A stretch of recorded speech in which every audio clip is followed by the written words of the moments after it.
As the video shows, there are things we can train a chimp to do that almost all humans, I think maybe no humans have been found who can do it. And chimps, the closest thing we have in human life to chimps, to that skill of chimps, is autism, where certain things aren't present in people's minds and they can do certain mechanical things incredibly well. And human beings have much larger brains than chimps, but they're actually worse at some of these simple cognitive tasks. So what the hell's going on?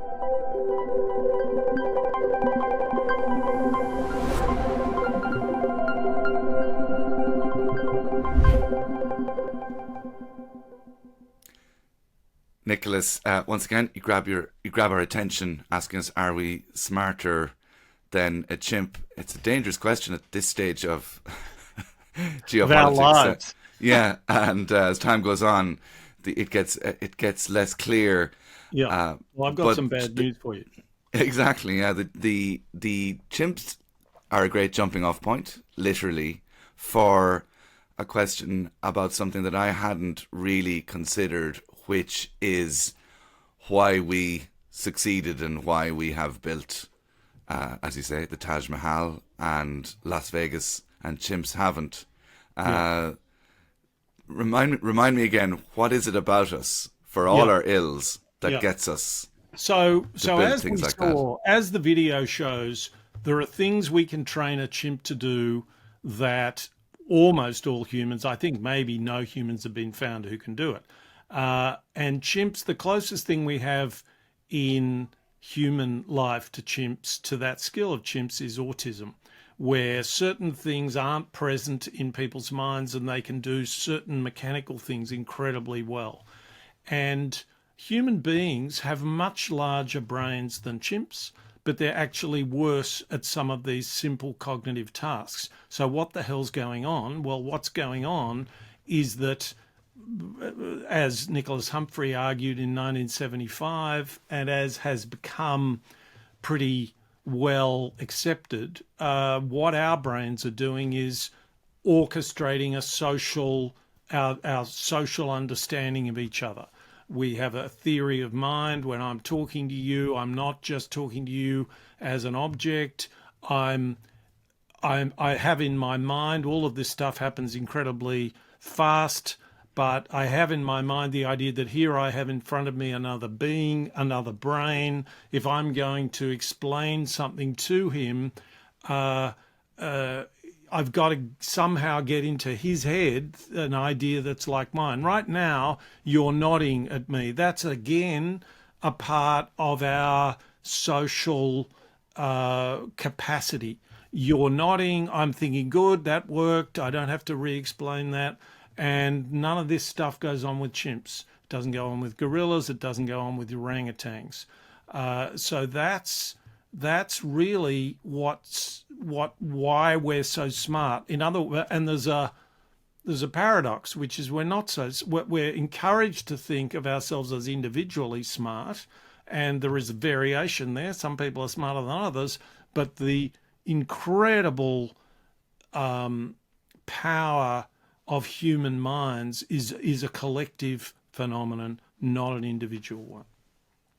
And yet we can't take that for granted, because we're capable of doing some really stupid and self-destructive things in the spirit of being smart. We think we're doing the right thing, for ourselves, but we are capable both of our own volition and being manipulated to do incredibly stupid things for us as a group without realizing it. And a lot of our culture, generally, and at the office, is targeting our narcissism, if you like, is telling us you're smart or you're dumb, and it's much harder, it's much subtler to orchestrate healthy relationships, and yet it's those healthy relationships that make us smartest. Most people running businesses know that. They spend a lot of their time trying to get the people within them to work well together. And that's, as someone who's, well, I wouldn't claim to be particularly good at that. It's a bit like being a parent. It's a very tricky thing to get right. There's a lot to it. And what is it about us that makes our interactions, that our ability to see, to communicate with others, what makes it fragile? What is the fragility that makes it easy to target? Well, there are so many different ways to answer that, but one way to answer it would be to say that it's pretty extraordinary when you think about the richness of our consciousness and the thinness of words. It's pretty amazing that we can communicate much at all. And we evolved this language. Nobody really knows too much about how that happened either. So that's a kind of a fairly deep philosophical approach. And then a simpler idea is that we're selfish beings, we're in our own heads, as Nietzsche said, every conscious being thinks of itself as the center of the universe. You can't help but do that. And in some sense, you are at the center of your universe, but all you need to do is to think about how the mosquito flies through the world, and the mosquito flies through the world as its own little flying center of the world. So that's this great miracle that we've wrought, that these little pinpoints of consciousness and intentionality are somehow in contact, a really quite mysterious contact with each other. And that's this fragile, miraculous fabric of communication and cooperation that actually makes us the extraordinary super species that we are.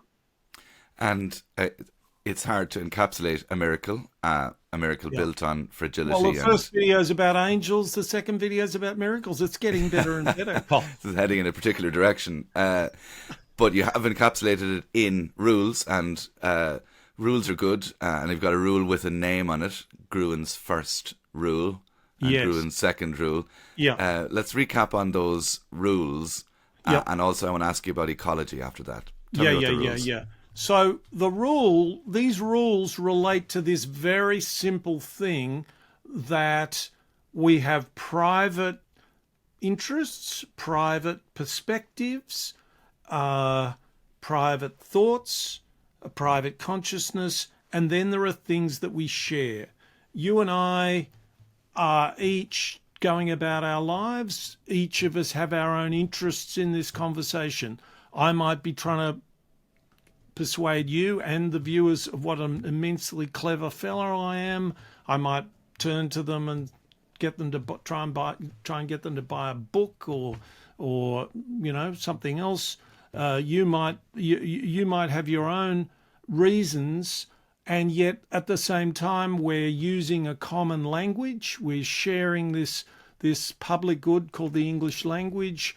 We're on a network that we have to be on the same network. We have to have lined up a connection between Melbourne, Australia, and I presume Dublin, Ireland. That's right, a particular address in Dublin, Ireland. All of those things are shared, and we're creating this artifact which is private and shared. And the ecology, how well are we going to do that? If I get too preoccupied with showing how clever I am, or trying to make some money or whatever, then you're not going to be too impressed. The conversation's not going to be very good. You mightn't want to do it with me again. So however much we have our private interest in the conversation, we're engaged in a joint project. And so that's Gruen's first rule, that every social artifact, from this conversation to the United Nations, is an ecology of private and shared purposes. I think I've explained it with regard to this conversation. And if you think about an organization, well, each of the people who turn up to work in the organization have their own interests. It's not going to work out well if the people who are trying to manage that organization don't take account of that. Then they have to sort of share a culture, share a set of rules which they basically buy into, saying between 9 and 5, my job is to promote the interests of the United Nations and so on. And that, again, if it's going to be done well, will be a healthy ecology. And that's the first rule, that every institution is an ecology of private and shared interests, needs, purposes, perspectives, whatever you like. Before we go on to any other rules, it strikes me that a big problem that we're all capable of having is taking for granted the public and shared aspect of any institution. If the institution is a conversation or the United Nations, we're sitting on this, the commons, taking it for granted, not really considering that it has any input. And, it's like a tech bro saying, I created this company out of nothing. Yeah. Well, you didn't, because it's built on the research done in publicly funded universities.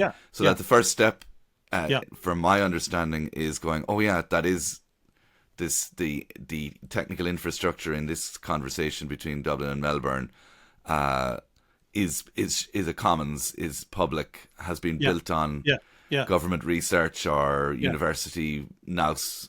But I'll just slightly de-ideologize that by saying that if we were paying for it all and it was all private, it would still be something that we were sharing. So this ubiquity of sharing is really important. But what you're saying there is absolutely on the money, that there is an expression, I think it's an Australian expression from Australian politics, in which this was former Prime Minister Paul Keating was fond of this. He was taught it by a Depression-era politician, and he said, in the race of life, always trust a horse called self-interest. At least you know it's trying. Yeah.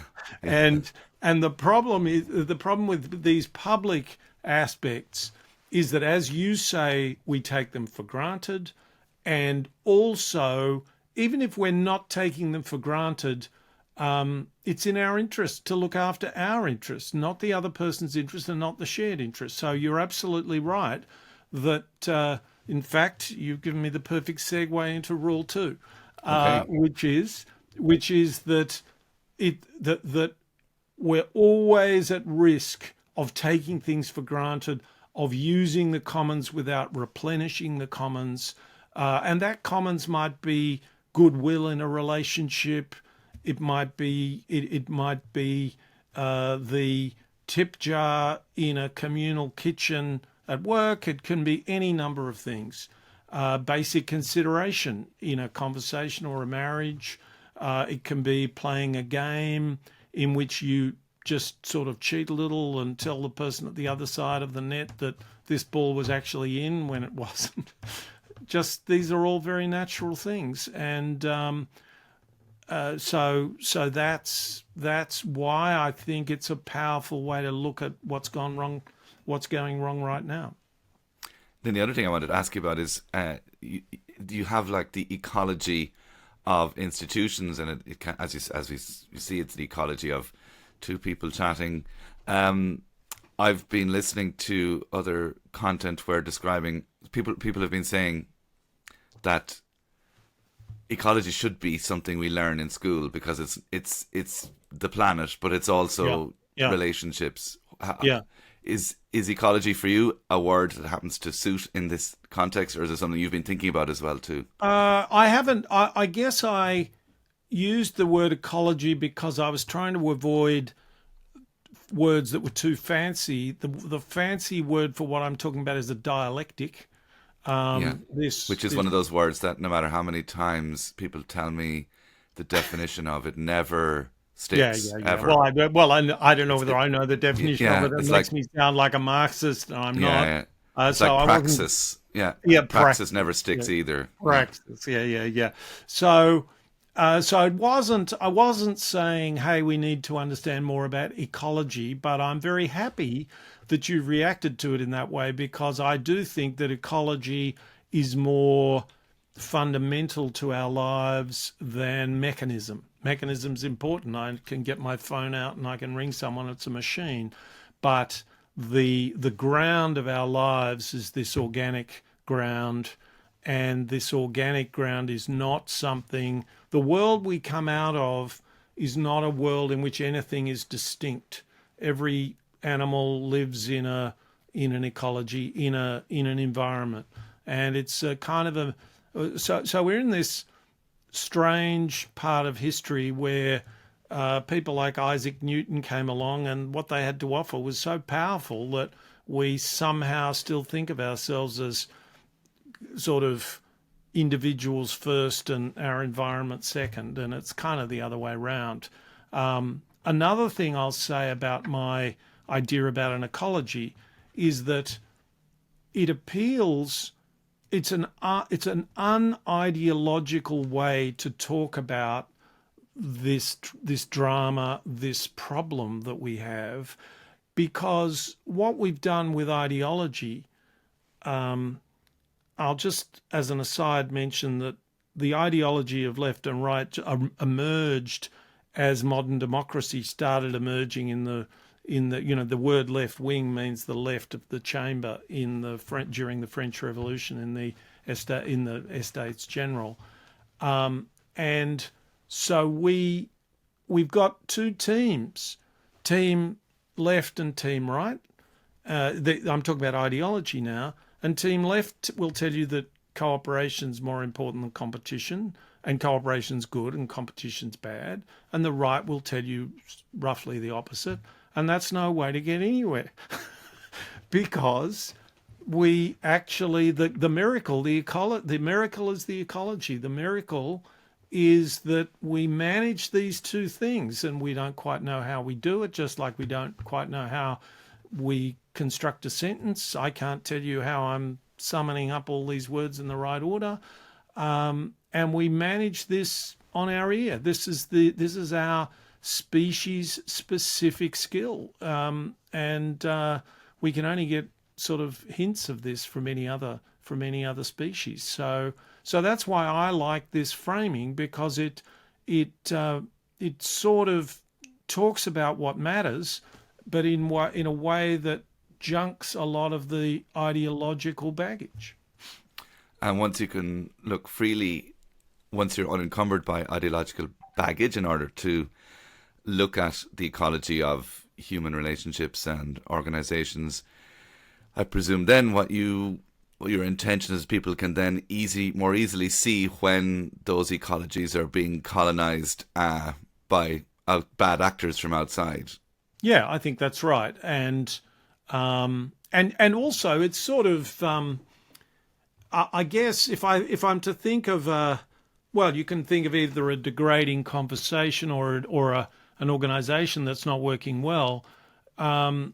You can blame the people running the organisation, and in many ways that's a good instinct because they've got the most power.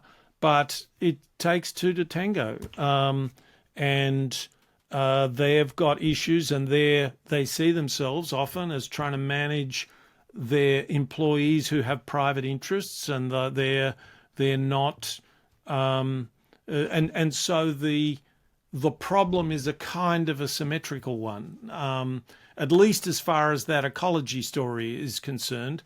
In the second part of the videos, I talk more about power and merit, but at least if you ignore that, and we'll get to that, if you ignore that, there is a symmetry there, which is that everyone has their role, and when things don't go well, that's because those roles are not being played very well, and they're not relating to each other very well. So, if we recognize that even in a conversation where we've got our public and private goals in mind, and sometimes we hide the private from the other person or the other element in the organization, what's the next step in recognizing these rules of ecology? What does the human do now in their next interaction?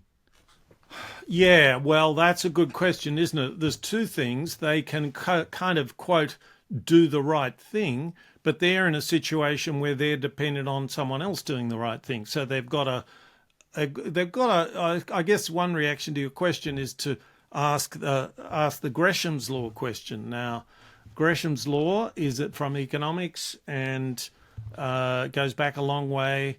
And the proposition is that bad money drives out good.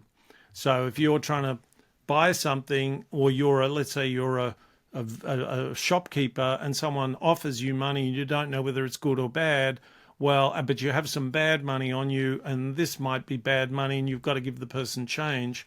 Well, you're going to take the bad money and give it to them as change. Otherwise, you're going to end up with no money.